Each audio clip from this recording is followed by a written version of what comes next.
Hello guys, welcome back to the sir academy. आज हम लोग पढ़ने वाले हैं क्लास 9th मैथमेटिक्स एक्सरसाइज 6 रेखाएं और कोण। ये होगा इस एक्सरसाइज का पार्ट नंबर 1। इस एक्सरसाइज में हम लोग इस पार्ट के सभी इम्पोर्टेंट परिभाषाओं को समझेंगे, तो बिना स्किप किए हुए अंत तक वीडियो में बने रहें। चलते हैं, देखते हैं कौन कौन सी परिभाषाएं हमको समझनी हैं, और वीडियो को अपने दोस्तों के साथ शेयर करना मत भूलिएगा। तो चलिए देखते हैं आज की अपनी पहली डिफिनीशन, परिभाषा। सबसे पहले हम लोग देखेंगे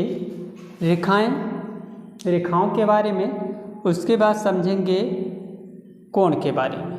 ठीक, क्योंकि पाठ का नाम ही है रेखाएं और कोण। रेखाओं में समझेंगे प्रतिच्छेदित रेखाएं, समांतर रेखाएं।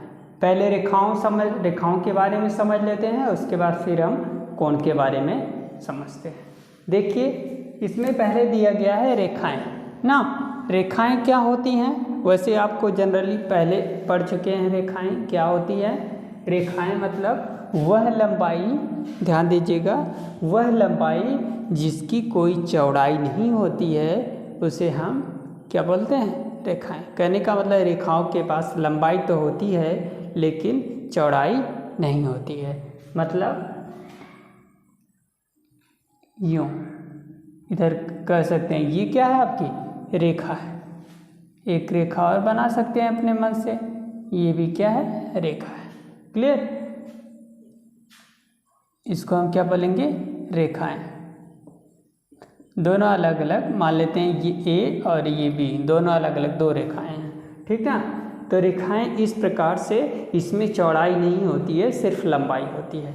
अब आपने देखा होगा रेखाओं में कुछ अलग अलग प्रकार से रेखाएं होती हैं। ठीक ना, अगर बात कर लेते हैं, इसी में कभी कभी दिया जाता है रेखाखंड। क्या दिया जाता है? रेखाखंड। इसी में रेखाओं में क्या दिया जाता है? रेखाखंड। रेखाखंड जिसको हम लाइन सेगमेंट भी बोलते हैं। क्या बोलते हैं? Line segment. अब इसका मतलब समझिए, रेखाखंड किसे कहेंगे? ये भी रेखाओं से मिलकर बनती हैं। इसमें क्या होता है? इसके दो अंत बिंदु होते हैं, मतलब रेखाखंड के दो अंत बिंदु होंगे, मतलब इसकी एक फिक्स्ड लंबाई होती है। मतलब इसकी जो दूरी होती है, डिस्टेंस होती है, वह क्या होती है? फिक्स होती है। इसकी जो लंबाई होती है फिक्स होती है, निश्चित लंबाई होती है। क्या कह सकते हैं? इसकी लंबाई क्या होती है? बोलिए। निश्चित होती है। निश्चित लंबाई है किसी भी रेखाखंड की, तो उसको हम बोलेंगे, ये क्या है? उसको हम क्या बोल सकते हैं? रेखाखंड बोल सकते हैं। और यदि क्या इस प्रकार से मान लेते हैं, दिया गया हो, एक एंड पॉइंट हो, मतलब आपको स्टार्ट कहीं से हो रहा है, एरो का मतलब होता है ये ऐसे कंटिन्यूसली लगातार जा सकता है। तो इसमें क्या बोलेंगे कि ये तो क्या है? ये इसका फिक्स्ड कोई लंबाई है नहीं है, क्योंकि ये बढ़ रही है। तो इस प्रकार से जब एक ही अंत बिंदु रहता है तो उसको हम लोग बोलते हैं किरण। क्या बोलते हैं? किरण बोलते हैं। ठीक, ये बातें समझ में आई। रेखाओं में अगर हम बात कर लेते हैं रेखाखंड क्या होता है? जिसकी लंबाई फिक्स होती है। और किरण क्या होता है? इसकी लंबाई फिक्स्ड नहीं होती है, मतलब फिक्स्ड नो फिक्स्ड, इसकी लंबाई फिक्स्ड नहीं होती है। दूसरी बात समझते हैं प्रतिच्छेदित रेखाएं। ठीक ना, जब दो रेखाएं आपस में काटती हैं, क्रॉस करती हैं, तो उसको हम बोलते हैं प्रतिच्छेदित रेखाएं। जैसे इस प्रकार से। ठीक ना, यहाँ भी ये दोनों रेखाएं काट रही हैं। मान लेते हैं ये रेखा ए है और ये बी है, तो ये दोनों रेखाएं आपस में काट रही हैं। तो इसको यहाँ पे क्या बोलेंगे कि ये क्या है, प्रतिच्छेदित रेखा है। क्लियर। इस प्रकार से प्रतिच्छेदित रेखा को आप आसानी से पहचान सकते हैं या फिर बता सकते हैं। जब दो रेखाएं कहीं पे काटती हैं तो उसको हम क्या बोलते हैं, प्रतिच्छेदित रेखा। दूसरी क्या है, समांतर रेखाएं। ठीक ना। अब इसको भी समझ लेते हैं। समांतर रेखाएं, आपने प्रतिच्छेदित तो समझ लिया, समांतर क्या होता है, जब दो रेखाओं के बीच में समान अंतर, नाम से ही देखिए समान अंतर होता है तो उसको हम बोलते हैं समांतर रेखाएं। जैसे ना, ये इस प्रकार से बनी रेखाओं को हम बोलते हैं समांतर। कहने का मतलब यदि हम लगातार उसको बढ़ाते जाएं तो वो कहीं भी आपस में क्रॉस ना करें, काटे ना, कहीं भी ये पोजीशन नहीं बननी चाहिए, तो उसको हम बोलेंगे, क्या बोलेंगे, समांतर रेखाएं। और इनके बीच की जो लंबाई होती है वह क्या होती है, समान होती है। इनकी लंबाई क्या होती है, समान होती है। मतलब समांतर रेखाओं को की लंबाई क्या होती है, समान होती है। क्लियर। तो रेखाएं बात समझ में आ गई। तो ये हो गया रेखाएं। अब चलते हैं, देखते हैं कोण क्या होता है। तो अब हम लोग समझेंगे कोण के बारे में। कोण क्या होता है, जैसे आपको पता होता है, पहले कोण समझ लेते हैं। तो वह क्या होता है, जब दो रेखाएं हों, कोई भी दो रेखाएं हों, इसमें कोई भी कॉमन पॉइंट होता है। कॉमन पॉइंट का मतलब एक पॉइंट पर यदि मिल रहे हैं तो उसको हम बोलेंगे, क्या बोलेंगे, वहीं पे कोण बनता है। जैसे ये दोनों रेखाएं हैं, इसको हम एक बिंदु पर ऐसे मिला देते हैं, मतलब इनका ये जो कॉमन बिंदु होता है ना, यदि ये दोनों एक ही बिंदु से होकर के दोनों जाती हैं, जैसे ये मान लेते हैं बिंदु ए है, ये रेखा इस साइड गई, ये रेखा इस साइड गई ना, सी की तरफ, तो ये दोनों जहाँ पर मिलती हैं, जो कॉमन बिंदु होता है वही कोण को बनाता है। कहने का मतलब दो रेखाओं के मिलने पर जो कॉमन बिंदु होता है वहीं पे एंगल बनता है। ठीक ना। अब हम लोग देखेंगे न्यून कोण। क्या देखेंगे, न्यून कोण। न्यून कोण क्या होता है, ठीक ना, इसको समझते हैं। जैसे कोण होता है, कोण के कुछ प्रकार होते हैं ना, कोण होते हैं, कोण के कुछ प्रकार होते हैं। जैसा कि आपको यदि कोई पूछ देता है एक बिंदु ना, एक बिंदु है, ये कितने कोण का है, तो इसको हम सीधे सीधे बोलेंगे कितने के, 360 डिग्री का है। मतलब जो एक बिंदु है ना, तो इसको हमेशा ध्यान में रखें, क्योंकि ऐसा क्वेश्चन बहुत बार सभी लोग पूछ लेते हैं जनरली जानकारी के लिए कि यदि कोई बिंदु है तो कितने डिग्री का होगा, 360। अब बात कर लेते हैं कोण जो होते हैं कितने प्रकार के होते हैं। तो कोण क्या होते हैं, एक होता है, मान लेते हैं पहला क्या है, न्यून कोण। न्यून कोण को हम बोलते हैं इंग्लिश में यदि बात कर लें, एक्विट एंगल। क्या होता है, एक्विट एंगल। अब एक्विट एंगल क्या होते हैं, ऐसे कोण होते हैं ये ना, ये ऐसे कोण होते हैं जो क्या होते हैं, ये जैसे 90 डिग्री का एंगल आपने बनाया, यहाँ 0 से शुरू हुआ, यहाँ 90 है ना, तो ये क्या होते हैं, इसके बीच बनने वाले कोण को क्या बोलते हैं, एक्विट एंगल बोलते हैं। क्लियर।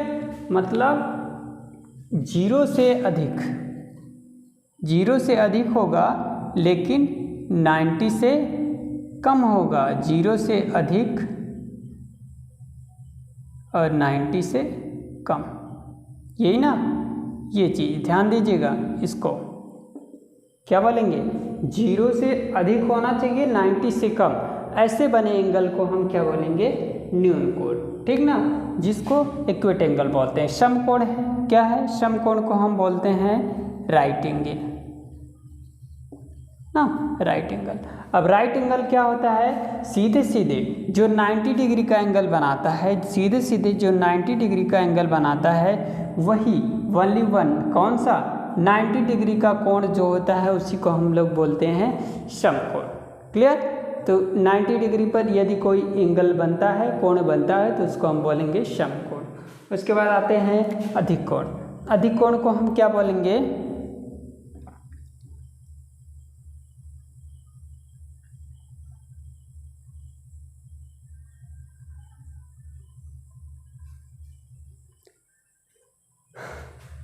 अधिक कोण। अधिक कोण को हम बोलेंगे ऑब्ट्यूस एंगल। कौन सा एंगल? Obtuse angle. ये एंगल क्या होता है? ध्यान दीजिएगा, ये 90 से अधिक होता है ना, 90 से अधिक होता है, लेकिन 90 से अधिक होता है लेकिन 180 से कम होता है। कितने से कम होता है? 180 से कम होता है। ध्यान दीजिएगा, ये ऐसे एंगल यदि बनते हैं तो इसको हम बोलते हैं कौन सा कोण? अधिक कोण। ठीक ना? यदि 90 से क्या होना चाहिए? अधिक होना चाहिए, 180 से कम होना चाहिए। इस प्रकार से हम इसको बोलेंगे अधिक कोण। उसके बाद देखते हैं रिज कोण। रिज कोण जो होता है 180 होता है, इसको हम स्ट्रेट एंगल के नाम से भी जानते हैं। स्ट्रेट एंगल भी लिखा रहता है, इंग्लिश में बोलते हैं स्ट्रेट एंगल। ठीक ना? उसके बाद प्रतिवर्ती कोण। प्रतिवर्ती कोण को हम बोलते हैं रिफ्लेक्स एंगल। क्या बोलते हैं? Reflex angle. अब ध्यान दीजिएगा, रिफ्लेक्स एंगल क्या होता है? 180 से बड़ा ना, 180 से बड़ा होना चाहिए और 360, कहने का मतलब 180 से लेकर के 360 तक यदि कोई एंगल बीच में बनता है तो उन सभी एंगल को हम बोलते हैं प्रतिवर्ती कोण या फिर रिफ्लेक्स एंगल। ठीक ना? Reflex angle. तो इस प्रकार से ये एंगल हो गए।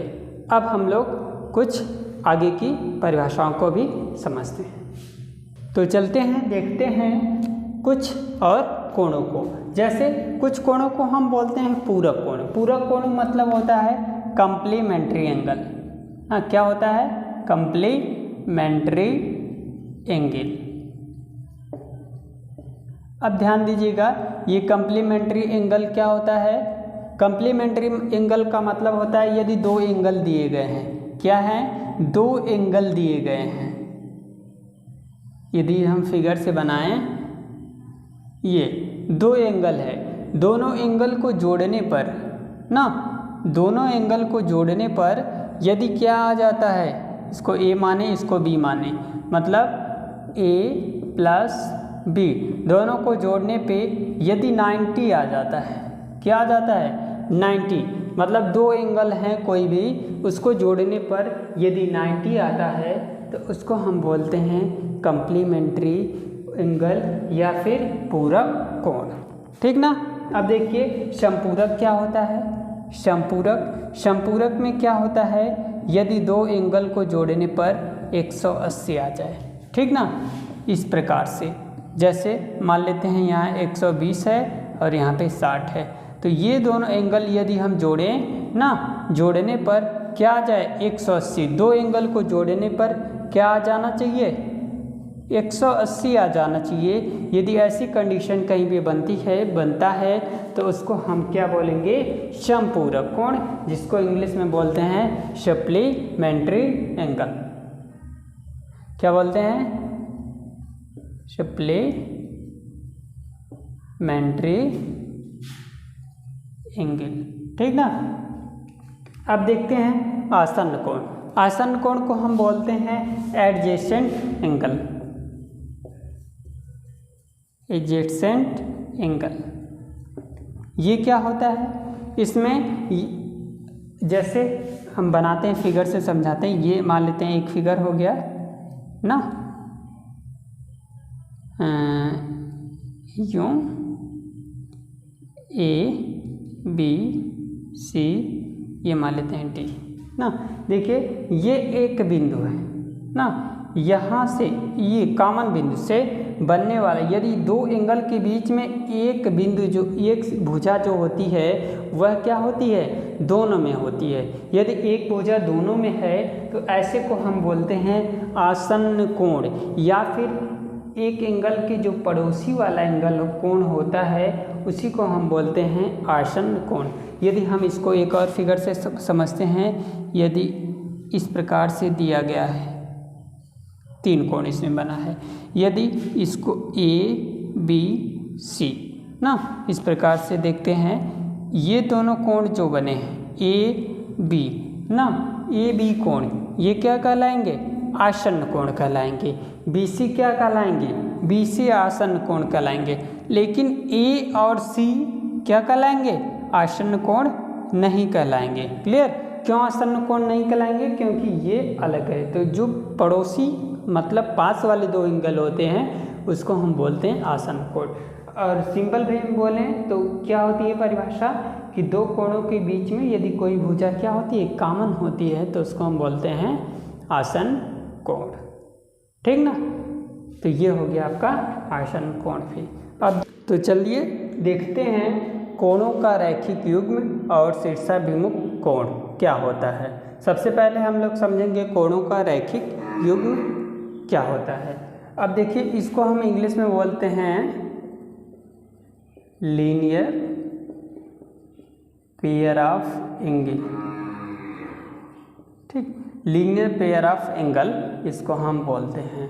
अब देखिए ये क्या होता है, ध्यान दीजिएगा, यदि कोई दो एंगल हो ना, कोई शेप हो या फिर कोई एंगल हैं, यदि उन दोनों का सम 180 होता है तो उसको हम बोलते हैं कोणों का रैखिक युग्म। क्या बोलते हैं, कोणों का यह रैखिक युग्म। जैसे मान लेते हैं ये एक लाइन है ए और बी। ठीक, अगर यहाँ से हम एक एंगल बना दें ऐसे, ठीक ना, ये इस पे दो एंगल बने, क्लियर, एक एंगल आपका ये और एक एंगल ये दो एंगल बन रहे हैं। दोनों एंगल को यदि हम जोड़ें ना, एंगल ए, इसको हम स्मॉल ए से लिख लेते हैं, ये एंगल ए स्मॉल ए है और ये स्मॉल बी है। यदि इन दोनों को जोड़ने पर 180 आ जाता है, 180 आ जाता है, तो उसको हम बोलेंगे ये कोणों का रैखिक युग्म है। कहने का मतलब कोणों को जोड़ने पर कितना आ जाना चाहिए, 180 आ जाना चाहिए। यदि ये 180 आता है तो बोलेंगे ये कोणों के रैखिक युग्म हैं। क्लियर, इस प्रकार से ये आपको समझ में बात आई होगी। अब इसको हम समझते हैं शीर्षाभिमुख कोण क्या होता है ना, इसको हम बोलते हैं इंग्लिश में वर्टिकली अपोजिट एंगल। क्या बोलते हैं,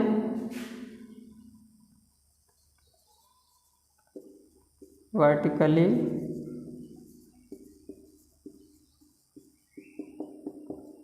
अपोजिट एंगल।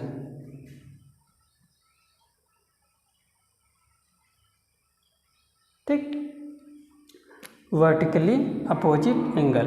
अब ये क्या होते हैं, ध्यान दीजिएगा, यदि दो रेखाएं हैं, मान लेते हैं, एक मिनट ऐसे काट लेते हैं, दो रेखाएं कहीं आपस में काटती हैं ना, दो रेखाएं कहीं आपस में काटती हैं, तो काटने पर जो ये एंगल ऊपर वाला एंगल है और जस्ट उसी के नीचे वाला एंगल देखेंगे, ये दोनों एंगल को हम बोलेंगे वर्टिकली अपोजिट एंगल। ये एंगल और ये बनने वाला जो एंगल है दोनों, उसको हम बोलेंगे वर्टिकली अपोजिट एंगल। कहने का मतलब यदि हम इसको हम ए बी सी डी से दिखाएं ना, किससे दिखाएं, डी से दिखाएं, तो क्या होता है, बी और डी, एंगल बी और एंगल डी, ये क्या है, वर्टिकली अपोजिट एंगल है। और कौन एंगल, एंगल ए और एंगल सी, ये क्या है, वर्टिकली अपोजिट एंगल हैं। ठीक ना। इस प्रकार से हम बता सकते हैं कि कौन सा एंगल शीर्षाभिमुख कोण है। शीर्षाभिमुख का मतलब ये, यदि दो लाइन कहीं काटती हैं, काटने के पश्चात ऊपर का एंगल ये, उसके कोने कोने का एंगल हम क्या कर लेंगे, सीधे सीधे वर्टिकली अपोजिट। ये इसके अपोजिट में ये, तो वर्टिकली अपोजिट ना, एकदम सीधे सीधे बात, अपोजिट में जो एंगल बनेगा उसको हम बोलेंगे शीर्षाभिमुख कोण। ठीक है, चलिए अब कुछ और परिभाषाएं और हैं उसको भी समझ लेते हैं। तो चलते हैं, देखते हैं संगत कोण। संगत कोण क्या होते हैं, ठीक ना। सबसे पहले हम लोग समझेंगे संगत कोण होते क्या हैं। एक फिगर बना लेते हैं। यदि दो पैरेलल रेखाएं हों ना, पैरेलल लाइन आपको पता है ये ना, और इस पे से एक तीसरी लाइन आई हो, इसको हमने कोण 1 मान लिया, इसको 2,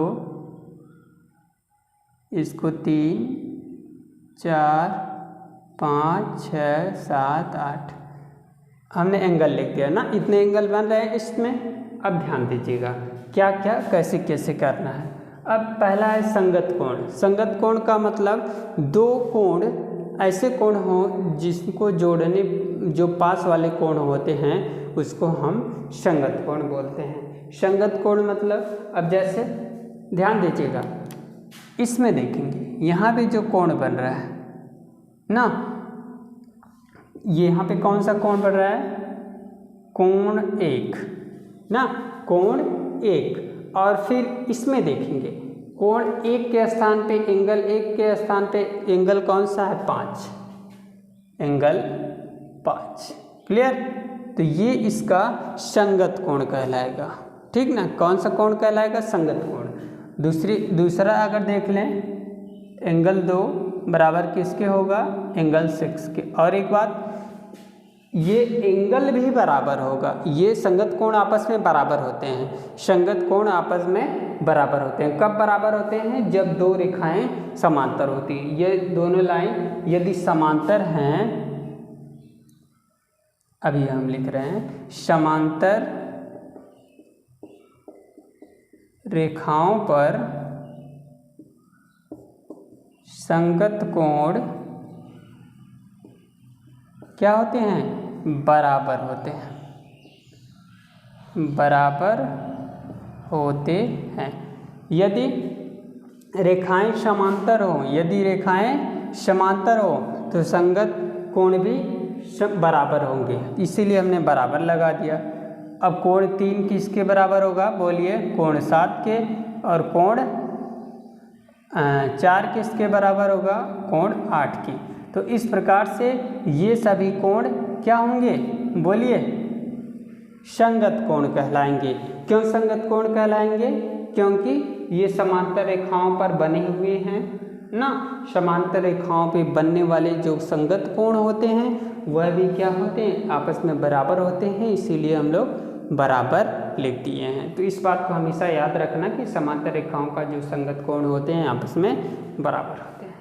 अब दूसरा बात, एकांतर अंतः कोण। क्या, एकांतर अंतः कोण। अब एकांतर अंतः कोण क्या होते हैं। अब अंतर मतलब आपको समझ में आ रहा होगा, इंग्लिश में बोलते हैं अल्टरनेट इंटीरियर। इंटीरियर मतलब अंदर वाले एंगल। अब अंदर वाले में मतलब, अब यहाँ पे हम आ जाते हैं, एकांतर मतलब ये इसकी कोने पर, ये और इसके कोने पर।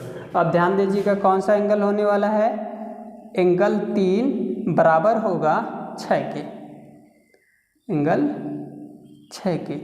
और एंगल 4 बराबर होगा किसके बराबर होगा, एंगल 5 के। दोनों बराबर क्यों होंगे, क्योंकि ये समांतर रेखाओं पर बने हुए हैं। ठीक ना। और ये क्या है, एकांतर अंतः कोण है। अंतर कोण मतलब अंदर वाले बने हुए कोण हैं। यदि हम देखें तो ये दोनों कोण जो होते हैं आपस में बराबर ही होते हैं। ठीक ना। चलिए अब आगे देखते हैं, एकांतर बाह्य कोण। एकांतर बाह्य कोण क्या होता है, एकांतर बाह्य कोण मतलब अब हम बाहर का कोण देखेंगे। ये बाहर का कोण देखेंगे। कौन कौन सा कोण एकांतर बाह्य कोण है, चलिए अब उसको देख लेते हैं। जैसे ध्यान दीजिएगा, अब जैसे अभी हम लोग निकाले यहाँ से निकाले हैं अंतःकोण आ गया। अब हम बाह्य कोण यहाँ से निकालेंगे तो एक का बाह्य कोण क्या होगा 8, एकदम कोने पे देखते हैं। एंगल 1 बराबर होगा एंगल 8 के, और बराबर भी होगा एंगल 2 बराबर होगा किसके, एंगल 7 के। ये क्या है, ये कौन से कोण हैं, चलिए बताइए, एकांतर बाह्य कोण। ये दोनों कोण एकांतर बाह्य कोण होंगे और ये दोनों कोण एकांतर अंतःकोण होंगे, ठीक ना। तो ये बहुत इम्पोर्टेंट फैक्ट है, इसको ध्यान दीजिएगा, क्योंकि जब इसको हम क्वेश्चन करेंगे तो ये बार बार हमको लिखना पड़ेगा कि बाह्य अंतःकोण है या फिर अंतःकोण है। तो इसको हम ध्यान में रखते हुए सॉल्व करने वाले हैं एक्सरसाइज को। अब एक पॉइंट और बचता है, उसको भी हम समझ लेते हैं। वो क्या है सह अंतःकोण ना। कौन सा, सह अंतःकोण। ध्यान दीजिएगा,